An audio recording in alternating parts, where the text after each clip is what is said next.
One of the main questions I get is, what about my water? Dr. Pompa, what water filtration unit that you get? Well, you get that question answered in this episode and more. We talk about whole house filtration, why that may be the key for your health, and also point of service units. What do you have in your kitchen? What are you drinking every day? Well, look, even I talk about why your water is different than my water and what you can do about that in this episode. So this is the water episode. This is what you asked for. So stay tuned to this episode.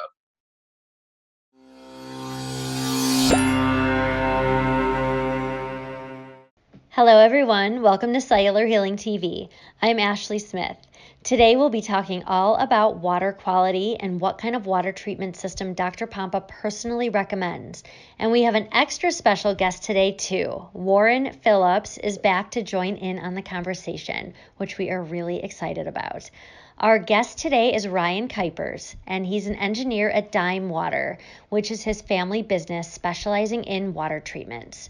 He'll discuss the current state of our water quality and explain why it's critical to treat the water in your life. Dr. Pompa, Warren, and Ryan will all discuss the treatment options available to you, and please be sure to check out our show notes for links to find out more or to purchase. Okay, so let's get started and welcome Dr. Pompa, Warren Phillips, and Ryan Kuypers to the show. This is Cellular Healing TV.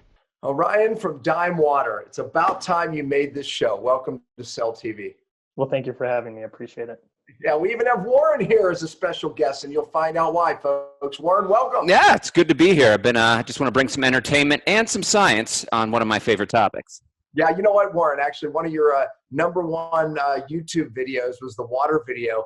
Ryan, he was showing the water units that we have in our homes. And by the way, this show is long overdue because how many people ask me, show me your whole house water system and your water systems. Well, here we go. This is the show today. So stay tuned. This is the show you guys all asked for. So this is going to be a lot of fun.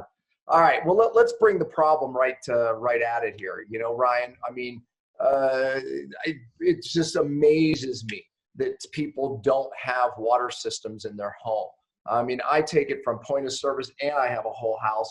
I go out to dinner with some really prestigious doctors and I watch them drink tap water. I can't stand it. Right? Warren, you're there, right?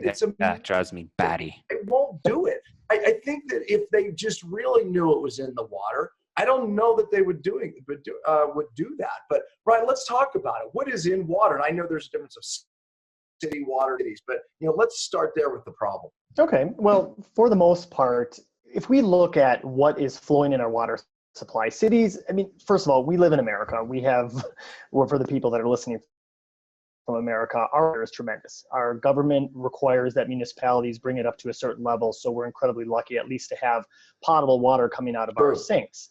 And they do a great job to ensure biological growth isn't there, but there are some things that they just don't have the time, money, or energy to take care of. One is pharmaceuticals that pass through people's systems, and obviously over the decades, we as Americans have used so many more drugs. We're prescribed to a greater extent, and our bodies, and there's not the magical drug that gets dialed into your specific weight. Well, that passes through your system, not completely utilized, and then it moves into the water supply. Look at the back of your toothpaste. Look at your deodorant. All these components and chemical compositions that we use in our day-to-day life end up in some way, shape, or form getting passed back through. And as I said, a lot are dealt with, but a lot just linger in there. And if we don't see situations where people are becoming ill from them, it's generally ignored. But occasionally you have these flare-ups. I mean, everyone knows about Flint, Michigan. That's a whole different situation because that was just a lack of foresight in terms of a water supply affecting an old plumbing. But once again, aging infrastructure, intensive use of chemicals to a greater extent, year after year after year, limited treatment of that, and the result is greater problems. It's impossible to consider the fact that a university out there will do a 40-year study to determine how much drinking X, Y, Z over the years will affect you, but there are reasons, obviously, that Alzheimer's is on the rise, allergies are on the rise. Things are occurring because of our environment and the fact we've been an industrialized nation for well over 100 years now. I mean, aggressively industrialized. And part of that challenge is then you trust the city up to a certain point and you have to take the ball the last 5 yards, if you will, and get it into the end zone from the perspective of a safe, drinkable water that you can control. That is one thing you can control. You can have a system under your sink that you maintain that guarantees you quality water. You can't control the air you breathe, and food is questionable. Whether or not organic, by no means creates a situation where you're protecting yourself from whatever may be in your food supply. You actually mentioned drugs. I don't know if you all saw this. It was just in the paper up near Seattle. So they're finding drugs, Prozac, caffeine, cholesterol meds, ibuprofen, bug spray. This was all found in the fish up in that area. So they're testing the fish and realizing that all these things are in high concentrations. I mean, I don't know if people realize that. I mean, it's like, so when you're ingesting your water, you had said that they don't have filtration sophisticated enough to remove these drugs. So like we're all being exposed to these things unknowingly. I mean, let me add to that. It brings up a point. I remember a study back when I just got out of graduate school. I studied toxicology, low temperature aqueous geochemistry. That's why I love water filtration. We found Kyle Kuypers, Ryan's brother, the other scientist here, and his dad, who's a chemical engineer, correct? Mechanical engineer, who founded the company that they have, Dime Water. And so anyway, I remember reading this study from the University of Montana, where I went to graduate school. That's where I got my master's. And they showed the infertility of a large animal, an elk. These are big 1,000-pound animals. And they found infertility. And not only infertility, but only males being born because of the contraceptive drugs being found in the Bitterroot River. I believe it was the Bitterroot. Don't quote me on that. But the elk population that they studied were becoming infertile and only having, I believe, male offspring. So this stuff, if it can affect a 1,000-pound animal, what is it doing to your daughter, your son, is hormonal system? It's crazy. Yeah, I completely agree. I mean, by no means, it's a weird look. It's a weird example to give.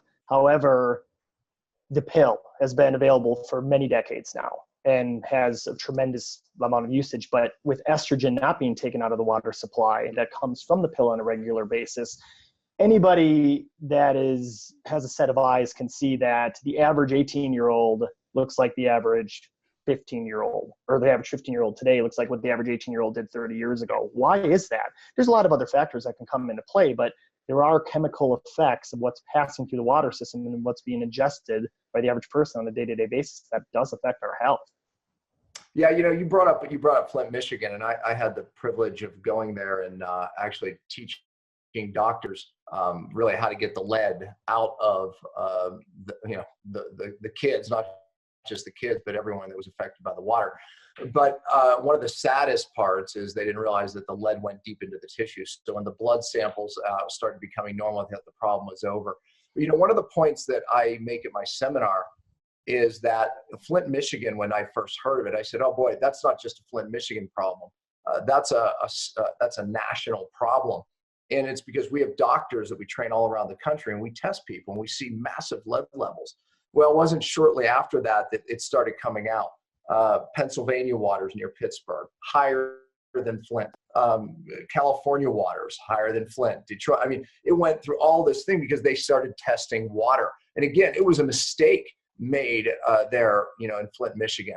However, we have high lead levels in many parts of the water, from the piping, the soldering, and it's very difficult to filter it out. So heavy metals are another massive exposure.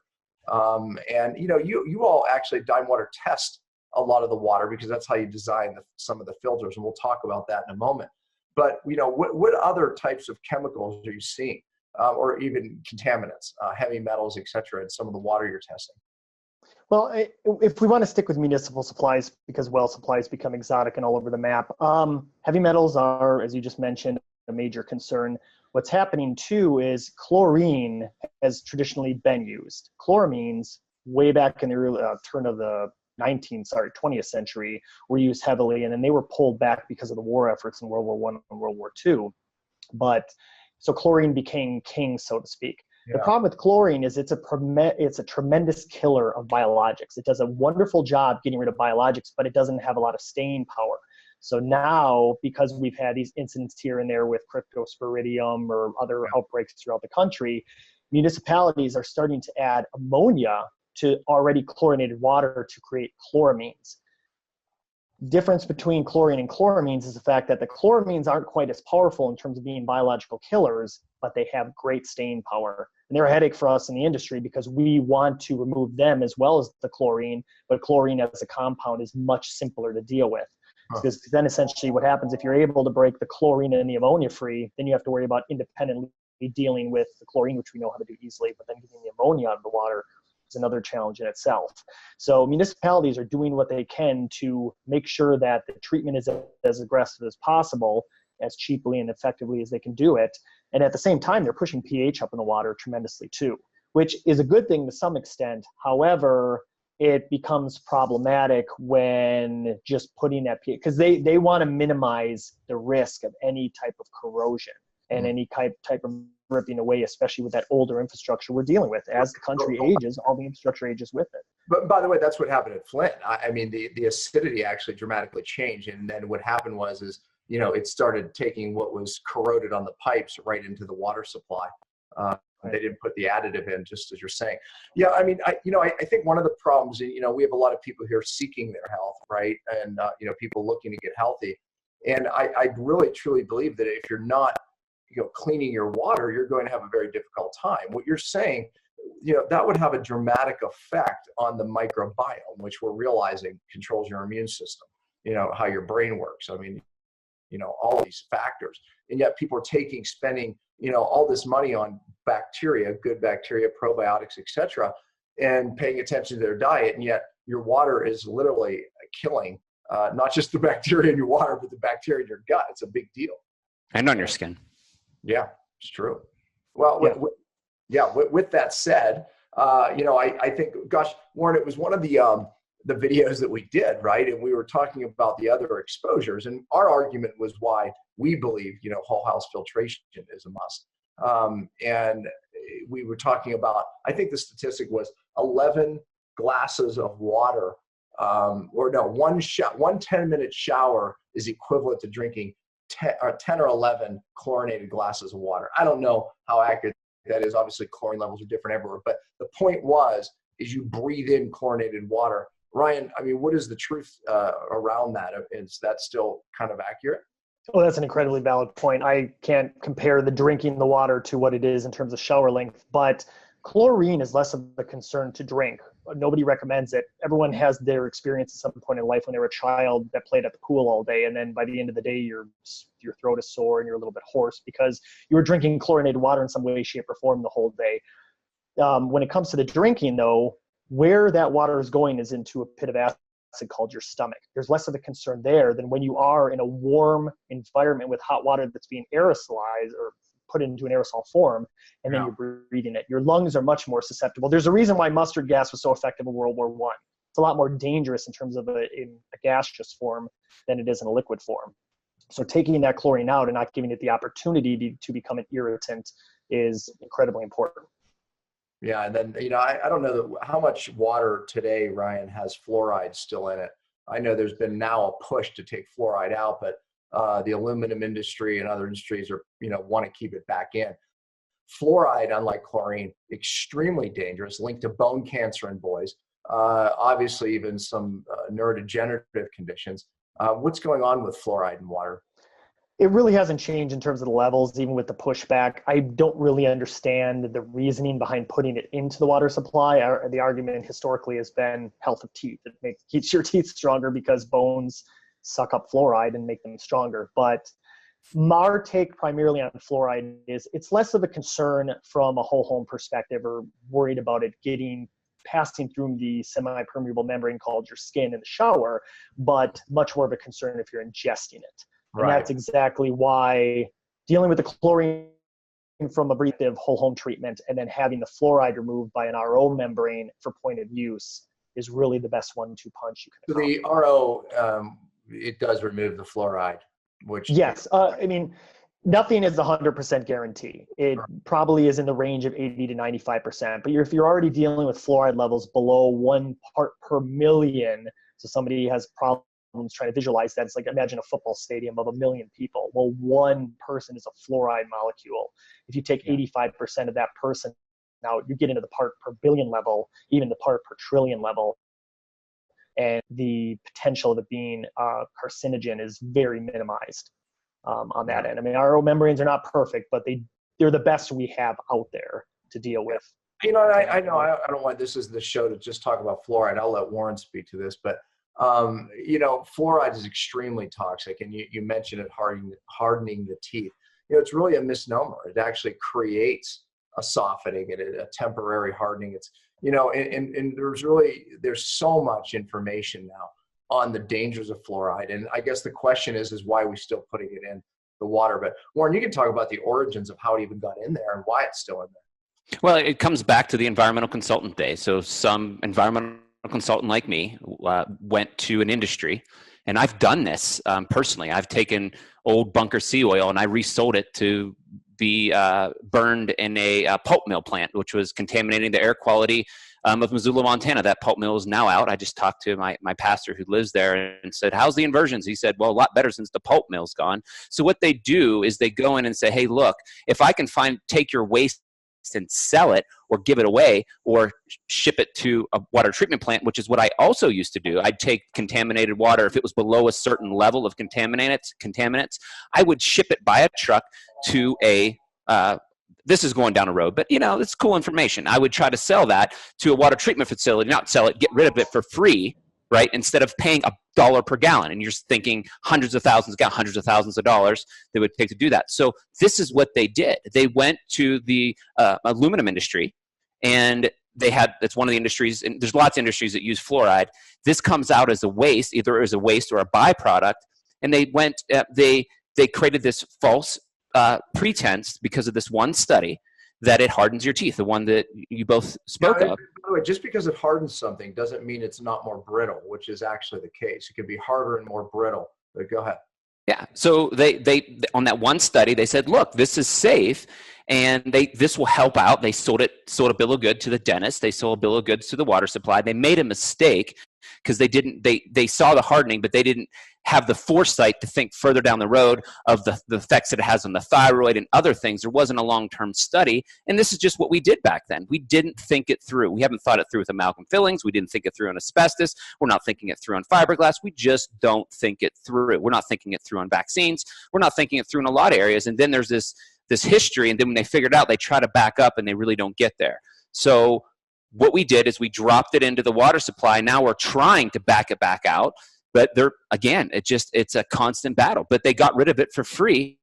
And these companies, which had to spend $1 a gallon to get rid of it, are getting rid of it for free. And that's how it happened. Because it's so toxic, it was expensive. Yeah. It's just like amalgam filling. It's a class 3 hazardous waste. Yeah, it's incredible. All right, so let's talk solutions. You know, I mean, that's why we're here. You know, both of us just absolutely love your units, and you're going to find out why we love their units. You all are building some of the best, I believe, the best units out there for the best price. And so let's talk about that. Let me preface this, Dan. This was a 6-month find. Yeah, I was just going to say, Warren has done more homework. I lean to him on this around this water filtration than anyone I know. So go ahead, Warren. And the doctors that, you know, there's some decent units out there, but what I looked for is someone who actually knew the science, and someone could actually produce a product that could remove fluoride from a whole house perspective, because I was living in Cranberry Township at the time. There was tons of fluoride in the water. I just didn't want to deal with it, whether it was in the shower, drinking. That's one thing that I do not compromise is drinking water when I'm out as well. GMO, like those are my gut microbiome. Those are just uncompromised. Well, I eat a little bit of sugar every once in a while, sure. Well, I eat some non-organic food, sure. Get a few pesticides at a low level. I'll risk that. I won't risk GMOs. I won't risk water, especially in Park City. Holy cow, super toxic. Heavy metals. Yeah, heavy metals. So researched these guys, and the things that I loved about them, they could do everything I wanted to do. They sent the water sample in for me to make sure that, you know, they can do some bench chemistry stuff to figure out what's going on with my water. Really worked with me. And then their units, you didn't have to replace the cartridges, because I was looking at these things. They sell them to you cheap, and then the ongoing replacement or the ongoing care of your filter when they come in every 6 months, it became highly expensive. Their units last. They use the best technology that lasts. It's not ripping off the customer on the maintenance of the units and buying more filters over and over again. So I love that about their units. And your dad, quite honestly, Mike is quite the genius. I talked to him the other day again. So this is a company that I haven't found anybody that brings high quality, science-based water quality. And from my background in toxicology and chemistry and water filtrations and activated silica beads and all this stuff, we were able to talk about the chemistry. And if you know the chemistry, you can really develop great systems. And they've wrote the book on it. So that's how we came to find these guys. Like, it was literally, that was like 2006, 2006, something like that. So we're pushing, 12, 13 years since we've got your first unit. Same whole house along with me. And I moved for every 3 years, you know that. Yeah, and we've never done a podcast, and we were like, oh my gosh, I was talking to Ryan, and your mom just jumped on here before. We talk on the phone all the time, and I'm like, our listeners just don't know the importance. They knew the importance, but they don't know the resources, and they're buying units. Let's take, for example, Ryan, I'll just set you loose. They're going to Costco. Now, it's better than not, but they're buying an RO system for XYZ, $300-400 from Costco. But let's talk about some of these other units and some of the science behind why yours are, let's just be honest, a little bit superior. With the point of services that you offer, Ryan, and then we'll go, that means, your drinking water point of service in your kitchen. Yeah. Then we'll move into whole house, and we already said that we believe everyone should have a whole house. And I believe you guys made it affordable to do so. But all right, so why is your point of service unit different than the one you could buy at Costco or anywhere else? Okay, now Costco, as you just said, or as Warren just said, the price point is incredibly enticing. You can get into those units for under $200 under normal situations. I actually pulled a picture up on my camera when I was looking through some of my old photos and saw it was on sale for $139 once. That's crazy inexpensive. However, this is the catch. It's very much like printers. There's a general quality. To sell something that cheaply, you need to cut corners on quality in terms of the components themselves, whether or not an elbow will break or something will leak, or just from the stand of how long the membrane will last or the quality it provides while you're using it. But here's where they really get you. They want to deal with a point of sale, and then they want you to just cartridges. They don't provide service. There's no company backing on it. They don't want you to really bother them on their customer service number. So it's a snap and click type system where the replacement cartridges will snap in easily, are very user friendly. The difference is you're paying 5 to 6x on that snap in cartridge. So like a printer, they'll give you the printer for cheap and they'll get you on the ink over time. So your break even point will easily be somewhere within the 3 to 4 year range. And then you're dealing with a system that if you're lucky enough to have it still functioning properly, you're replacing all the components on it at a 6 to 12 month clip, generally 6. And our systems have more common user friendly components that are replaced on an annual basis, and membranes generally last 5 years, as opposed to them recommending you replace it at 2 or 3, something along those lines. So that's the big take. There's some other efficiencies associated with it. We came up with, to our knowledge, the first 1-to-1 ratio. Most of these systems that come out of Home Depot, come out of Costco, put 4 gallons of water, essentially what we call concentrate water, drain water, where the contaminants are taken to drain, down the drain to 1 gallon of water that you're creating to drink. Ours are 1-to-1 and even get as efficient as 3 gallons of product water to 1 gallon of drain, which makes a huge difference to some people in certain places. Being in Southern California, water is a greater concern here. This is a coastal desert. People seem to forget about that when they want lawns and palm trees, but that's just the aura of it all. In some parts of the country, it's not as important, but it is wasteful. And water is going to become more critical as it becomes more contaminated and becomes more expensive. People just don't feel the need to send more water down the drain. Where's your unit cost, point of service? Where do you start? Point of service start a unit that would make 36 gallons per day of water. So that seems like a lot of water, but it's mainly about recovery rate. If you use up a 2-gallon tank, how long will it take to fill? Is somewhere in the 400 range, and our high-end system is 1200. All right, and what's behind you there? Because that's a heck of a use. Yeah, so this is our newest, and just let me know if I'm getting too off kilter here. I'm trying to use the tablet to make it work. This is called our DRO 100 HE+. So this is that 1-to-1 ratio, And this is also a system that the black pump you see in the, I guess would be top right corner for the viewers, is a permeate pump. That is essentially what does a couple things. It creates that 3-to-1 ratio of product versus drain. In addition, improves the quality of the water coming out, because when you don't have back pressure from your storage tank, you get even better quality water coming out of the membrane, because it's not fighting a pressure dynamic from what's coming out versus what's pushing back. In addition, this system has higher end pre-filters. Most pre-filters on standard units will have a 5 micron to take out debris, dirt, and a carbon block to deal with chlorine to protect the membrane. This has a system, or it has enhanced carbon, but also has a media we use in our whole home systems called KDF that deals with the heavy metals. So it makes life easier for the membrane on that end. And what you see with the clear container is actually, this is where we get into pH adjustment. This is an alkaline-based unit where you can raise your pH after the fact.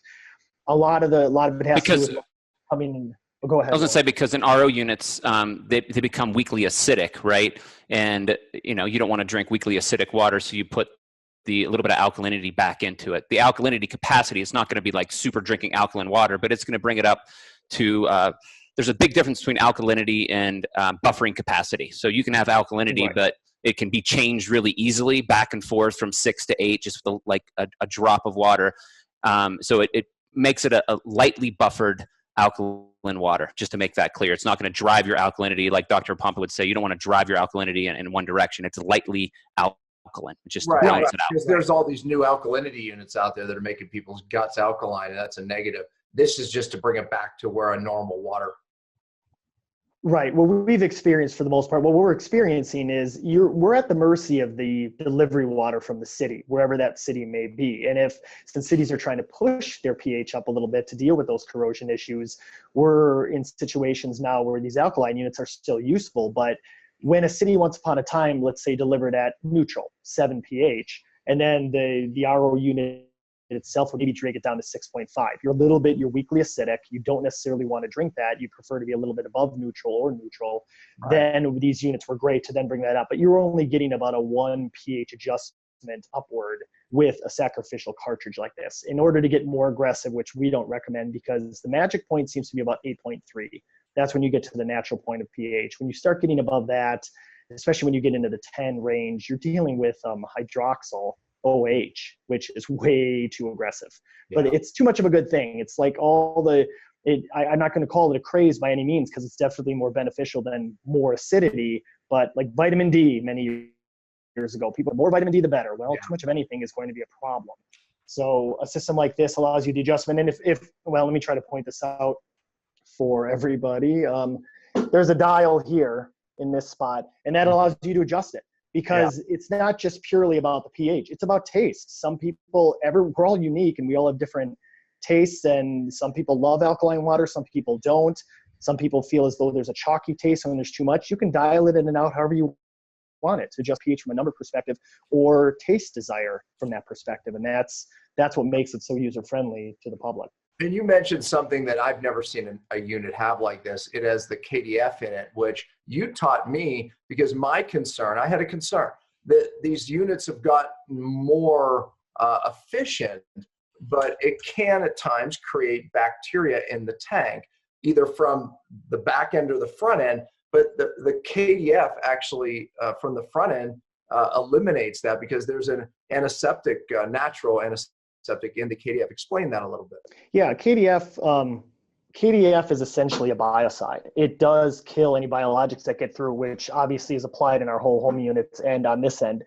There's two sides of an RO. ROs aren't closed systems. They are from the standpoint that you're getting the water from the city and then you sending the water through a unit. But remember, at the end of an RO system, you do have a faucet that sits upon your sink.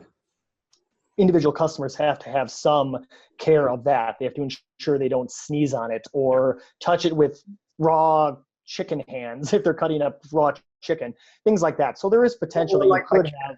They put their mouth or don't have your cat lick it. That's something like our cats love our RO water. It's like have them love it in a bowl, not out of the faucet. Have them love it in a bowl. That's good. Cats are more sterile than my children. Yeah. I've seen Simon.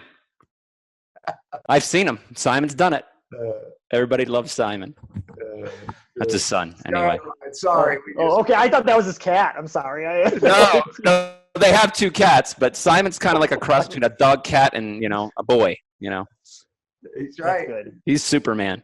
Childhood, we all miss it to some extent.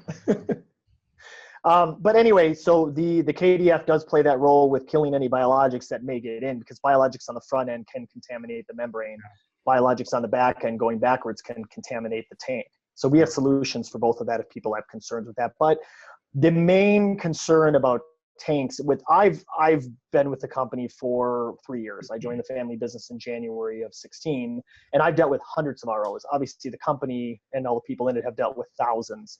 And there are rarely occasions where systems do get contaminated. So I'm not trying to fearmonger by any means about these. You just have to be diligent about how you treat that faucet, knowing that there's pure water coming out. And germs don't know up from down. If you put a germ in any spot, it'll grow in the direction it can grow. But we rarely see it as a problem. And generally when it becomes a problem, algae forms, and it's noticeable. And the one customer I've ever dealt with that did have an issue, they just said, don't even sanitize the tank, just replace it, and never had a problem since. And that was a relatively new system, not something that was 5, 7, 10 years old that had that issue. So I have a feeling that they accidentally contaminated it. Your units are taking care of it anyway. And the KDF is amazing for pulling heavy metals out. So you have, of course, the membrane. Of course, you have a pre-filter charcoal, but the KDF is one extra step. Yes, absolutely.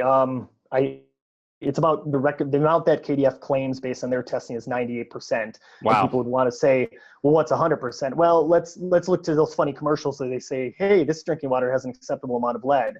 It's funny and it's true, but we're already talking in the part per billion levels. So when people say, oh, if there's any lead, it's problematic. Well, if you turn part per billion into part per trillion, go back to the example of how many people are in a football state. Now you have one person in a trillion. The only time we use that number is when we're talking about our national debt. So that's a tremendously small amount that has very little risk there. But we're honest about it. We don't want to make any claims that anything is ever going to take 100% of anything out. There's certain things you can measure, and even measuring devices have their limitations. So can you walk through this particular unit and just show what each thing takes out and why? Yeah. Sure. I think that would be really great to okay. Yeah, step by step. Let me get this thing working in place for me here. I think this is important. And we gave them the cat licking tip. They've never heard that before. I mean, that's kind of a strange one. That's a huge tip. I mean, the viewers are going to love this, and listeners. So is that a good positioning there for That's visual? Perfect. It's perfect. Okay. So we actually color code our lines too. So what we have is a situation where, okay, so you've got your feed water is essentially coming in here. We don't have a connection here, but this would be where it's coming from your cold water line from under your sink. Mm-hmm. This is a sediment filter taking out the sticks and stones, so to speak, the dirt. There's dirt in water. People generally don't see it, but if you took hundreds and thousands of gallons of water and let it all settle out, there is dirt in your water. They ever have to do work on streets or whatever, they have no way to flush it out. It gets sent to the customers. From the sediment filter, you get into the KDF, as we've discussed, and then enhanced carbon here, which is a higher level than standard coconut carbon, removes VOCs, does an excellent job with chloramines also. From there, this is just an auto shutoff valve to make the system automated. You don't have to turn an RO system on or off. Once the water gets to a certain pressure, as opposed to what's being stored in the tank, it auto shuts off, so you don't perpetually have water going in the drain and waste water. From there, this is a little mini ESF. So this is essentially, an ESF is a system in our whole home system that deals with calcium scale, the hardness, the effects you have in your plumbing, and if anyone's ever experienced that white buildup around their faucets and their shower heads, that's calcium. And that's a natural component of water ripping away at the earth as it passes through the earth in the natural ecological cycle. And that helps put the calcium into suspension and then makes the membrane easier to deal with it. But then we're coming up to the bottom of the membrane. This is essentially the heart, or more specifically the brain of the unit, in the fact that the RO membrane is what's doing all the removal of dissolved solids. About a 90%, 92% removal that is then sending the drain water. And that takes out all the pharmaceuticals and most, like 90% of the pharmaceuticals and stuff like that, right? For the most part, what comes through these RO membranes, when you get in the commercial level, you'll be dealing with all 99 to 100% removal, but that's very high pressure pumps and bigger systems. This does about 92%, but what gets through here are generally monovalent ions. You're talking about chloride, and sodium, essentially elements that have one electron floating around them for those that want to take a trip down memory lane back to their chemistry class. But bigger compounds, such as pharmaceuticals, such as chloramines, get blocked, and they essentially get sent to the black drain, which comes in this direction. The drain and the product, which I'll get to in a minute, is what drives this permeate pump. But so essentially, I'm trying to get an angle here, the blue lines are then, that's essentially considered the pure water. At that point, a blue line comes off the membrane, off the product side, it splits off, one goes into the alkalinity cartridge, and one goes around it to allow you that bypass if you're choosing not to push all the water through, or you can choose to push all the water through. It's a personal choice on that end. From that point, it goes into the permeate pump. And the permeate pump, the way this allows a much higher ratio is water will flow to drain more aggressively on standard reverse osmosis units. But in this specific example, water fills voids on either side, and then it essentially actuates. So it essentially only will let one third on this side go to drain, while 3 parts essentially are going to product. And then from there, you're on the other half of the shutoff, once again, diaphragm piece. And there's a spot here that is tough to see, that this is where the tank would normally be attached, where there's a storage tank. So you're either coming off the membrane through the system, or you're going into the storage tank, but then over here is what goes up to the faucet. So you have enhanced carbon filter on the back end that is purely a polish. It's not doing any heavy lifting, because all the contaminants, all the chlorine is already gone. But carbon is a beautiful polish device, and that's why it's used on the back end to just put a polish in case there's any taste that come up, anything from storage in the tank or what have you. And then you've got a clean, delicious water at your faucet.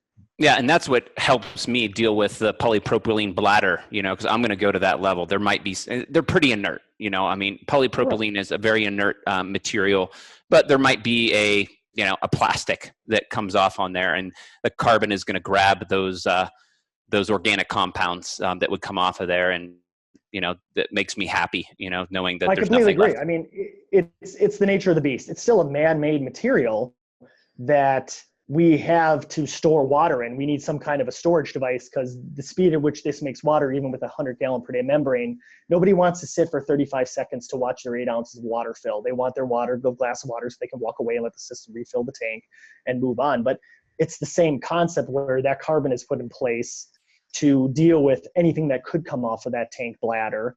And that's where there's short-sightedness when it comes to bottled water. It's like water sits inside of a plastic bottle. I don't care if it's BPA free and whatever other chemicals it claims not to be there, but water sitting in a bottle that goes through hot-cold cycles throughout the supply chain. And then by the time you get it and bring it back to your house and then cool it in your refrigerator, have it get heated up in your garage, who knows what that plastic is spitting into that water at that point. And there's no way to do anything about it at that point. The last time it was cleaned was when the company bottled it for you. This unit's one of your, better units, and it's still an under $1,000 unit, correct? Correct. Yes. Yeah. $995 right now. It's our newest unit too. We wanted to create a slightly different setup. Traditional systems, as you can see from a Costco system, I'll just glance quickly at this, are generally in this configuration down here with this one. Something along the lines of having housings on the bottom. This is another system that we sell that's even a little bit, fewer bells and whistles, a little bit higher end, but as I had mentioned to the two of you before the video, that the bang for your buck on this one is what I consider to be the price. Warren, are we offering any special for our viewers? Yeah, so you can go to our website, revelationhealth.com /water, and then you can use the code WATER10 to take 10% off of any units that we sell. We sell their all 3 of their lower quality, if you will, but still way better than Costco REO units, plus the that new unit, and then what's that one called? The really fancy one? You talking about the one I just displayed? Yes. Or the one on the bottom? The one on the bottom. Nature's Balance. Nature's Balance. Okay, and the other one's like DRO or something. DRO 100. So Nature's Balance. That's actually the one. That's the new one. I had my other house, but I just put in that new unit in my house for my new one. And just so you know, those other units, I've changed the filters out twice, because that Nature's Balance lasts a long time. Some of those membranes are like 2 to 3 years. Lots of water have to move through there, and there's a little counter on there. Man, I've had those units now for I have to estimate it 11 years, and I've only had to change the filters out twice in 11 years because I only had, at one point just my wife and I, right? And then when I had one kid, if a bigger family, you use more water, and that's just how it goes. But you can also call, and this will move into our next part where we look at a whole house unit, because they can actually test your water and see what you need. Is it contaminated with fluoride? They can do that in bench chemistry for you. But you can actually give Kyle, his brother, a call. It's a family business. You can call him at 760-734-5787. Tell him you've watched the Cell TV podcast, and they'll give you 10% off the units as well. So actually, we'll put the number, because Warren said that pretty fast. We'll put the number on the screen. Yep, 760-734-5787. It's showing up right now on the screen. I can see it happening. So, and the other question is, the KDF does more than just heavy metals, and let's get into the whole house units. Yeah, because they use a lot of KDF, and they do some. Your dad has I don't know, how many patents does your dad have? There's just one patent on that. Yes, on that system. It specifically is what makes it stand out from other systems. I'll walk through the details. Let me try to get this within the shot here. It's difficult because it's let's see if I go up and down the letter. Yeah, there it is. A little bit. Yeah, let me try to keep an angle here. But so this is a whole home system, and it's reverse dynamic. No, it looks good. You're good. Yeah. This is the type of system that goes on your point of entry on your home. Generally, people have their point of entry in their garage. Older homes have it outside somewhere, but that's the norm. And this system then treats every drop of water coming into the home. So your showers affects all the water going into your appliances, your sinks, etc. The couple things that make this stand out. So just as a quick little history of whole home treatment, traditional water softeners where somebody is putting salt into a brine tank were developed to deal with hardness scale. Primarily the fact that calcium that I had mentioned earlier was problematic for plumbing, problematic for fixtures, problematic for appliances, and softeners were developed to deal with those. And they've been around for well over 100 years, or at least pushing 100 years. Well, those systems essentially do an ion exchange. They will take the sodium that comes out of NaCl that's created in that brine solution with that secondary tank, and they will coat a resin with that when it goes through that cycle. And then the calcium knocks the sodium into the water, and then the calcium's captured. And it's essentially an A-B process. Every X number of days, the system will regenerate and put new sodium on there, knock the calcium to drain, and then it captures and it regenerates and captures and regenerates, on and on and on. And those systems last a decent long time. But the downside is you have to lug the salt in, you have to bring it in, you're putting a lot of sodium into the water supply, you're putting a slight amount of sodium into your drinking water supply in a house before, and this is long before ROs became popular, and you have to waste the water when the system regenerates and backwashes. So once again, water waste, and there's a valve on it that has to change the direction of flow, so items break, they need to be replaced and repaired, and the cost is high. In this day and age, most of the companies out there are competing at a level where they're putting carbon filters, large carbon filters. So pretty much everybody's dealt with a Brita or something small, or a pure filter that goes on a faucet. Just scale that up, essentially. Just scale it up. In the case of the point of use system like a Brita, you just use it up. They give you a capacity, 300 gallons, a certain amount of time, and then you throw it away and you put a new one in. The systems that go on whole homes essentially do have to backwash in a similar fashion to a traditional water softener, and that carbon needs to be lifted up, because in that environment, people think of water and soothing, but it's pretty aggressive environment, and carbon, if it was never backwashed, would be pulverized and turned into powder and essentially evade your plumbing at some point. But once again, valve, power, water to drain. And carbon has about a 50% capacity of KDF in terms of chlorine removal. So an average carbon system of roughly the same size will have to be rebedded in 5 to 7 years. Our system, being the aquifer, is all KDF. That is the primary and the only media we have in there. Deals with heavy metals, is a biocide, kills any biologics that may get through it. That is unusual because cities, once again, do a great job chlorinating and chloraminating the water tremendously to ensure there's no biological problems, but there's never a guarantee of anything, especially people that may get surface water certain times of the year. There's growths around areas that pull from lakes, etc. And then, and the KDF has, as I mentioned before, 2x capacity. So this system we conservatively give a 10+ year estimate on its life. And for the most part, an example for 2018 is we had 2 customers come back. They had their first generation aquifer they had purchased in 2002 and 2003. They noticed something weird with the water after 15 and 16 years respectively. And they called, we're like, yep, it's showing a little bit of chlorine. The media is exhausted. And they went on to generation 2 and they bought their next one. 15 years, a system got installed and didn't need to be touched. They forgot about it. No maintenance, no wasted water over that period of time. And the portion of it that is patented is called the ESF. It's environmental scale free. That is the system that makes it compete with traditional softeners. Those carbon filters don't deal with calcium scale in any way, shape, or form. Calcium scale will eat away at your copper. There are plumbers that replumb homes after 20 or 30 years, and copper walls are paper thin sometimes. And it's just a matter of time before a pinhole leak occurs and you have a leak behind a wall and your drywall gets destroyed, or even worse, if it's a slab leak or something, depending on the area of the country in which your home is built.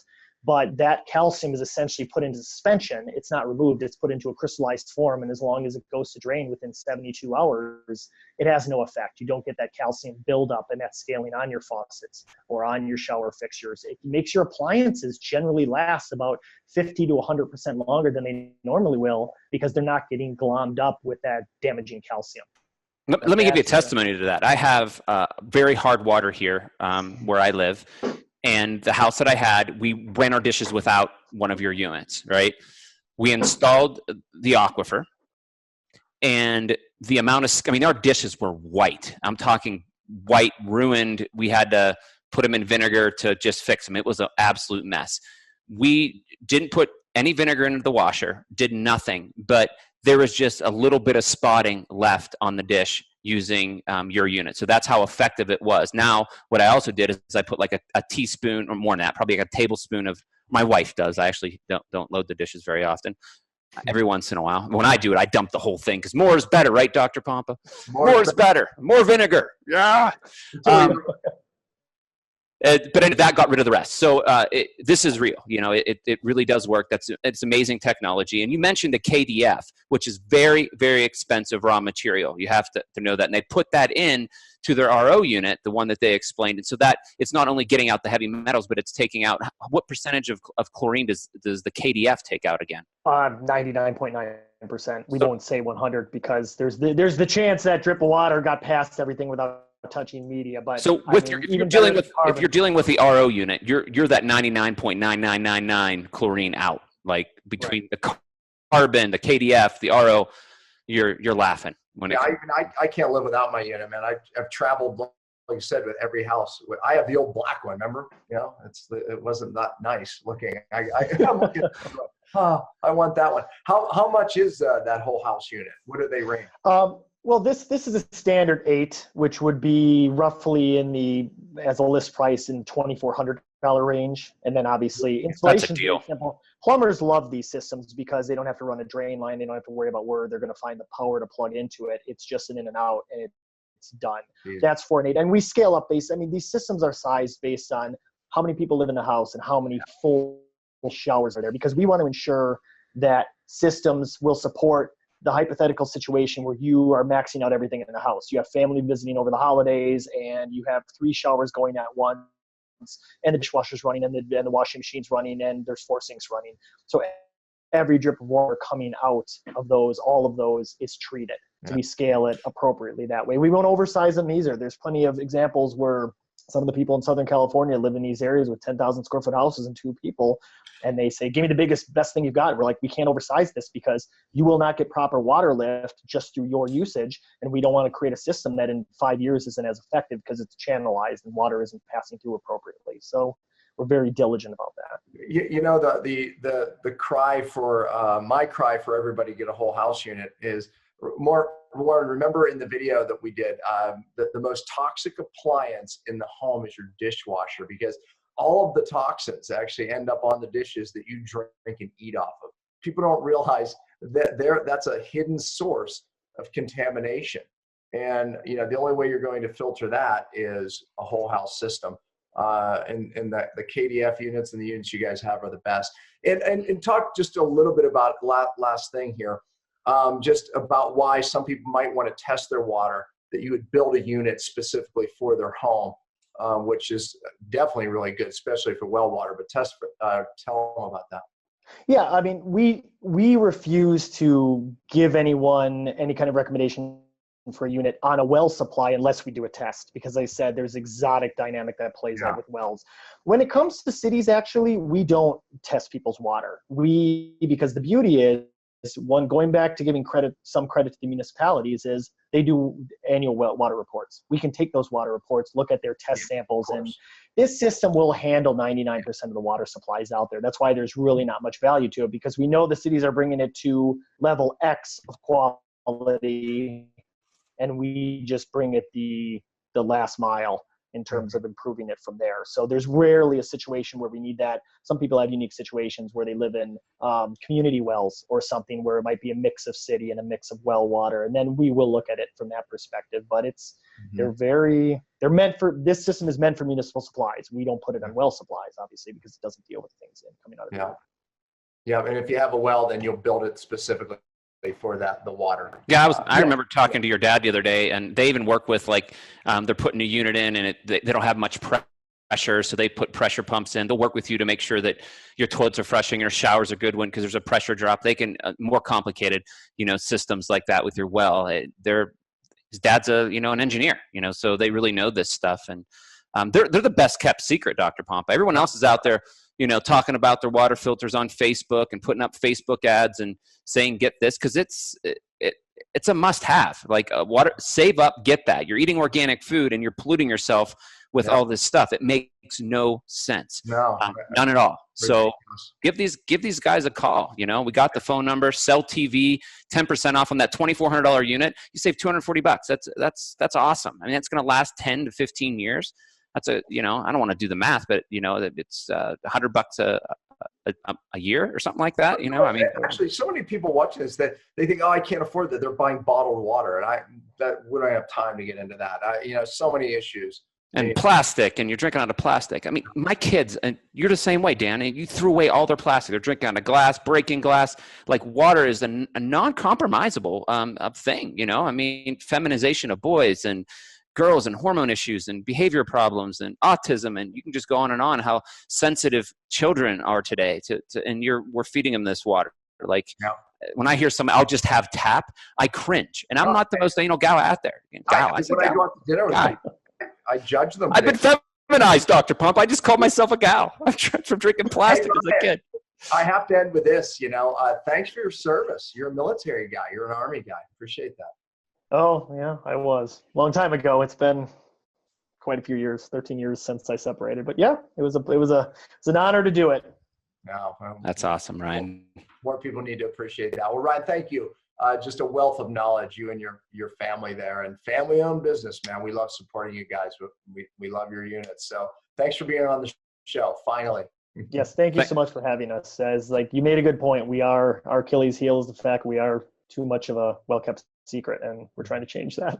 Yeah, send our love to your dad and Ryan and your mom, and just really thank you guys. Thank you. Yeah. Thank you so much. Appreciate it. You got it, man.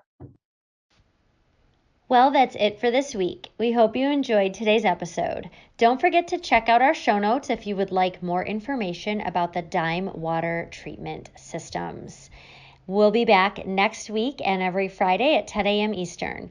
We truly appreciate your support. You can always find us at cellularhealing.tv, and please remember to spread the love by liking, subscribing, giving an iTunes review, or sharing the show with anyone who may benefit from the information heard here. And as always, thanks for listening.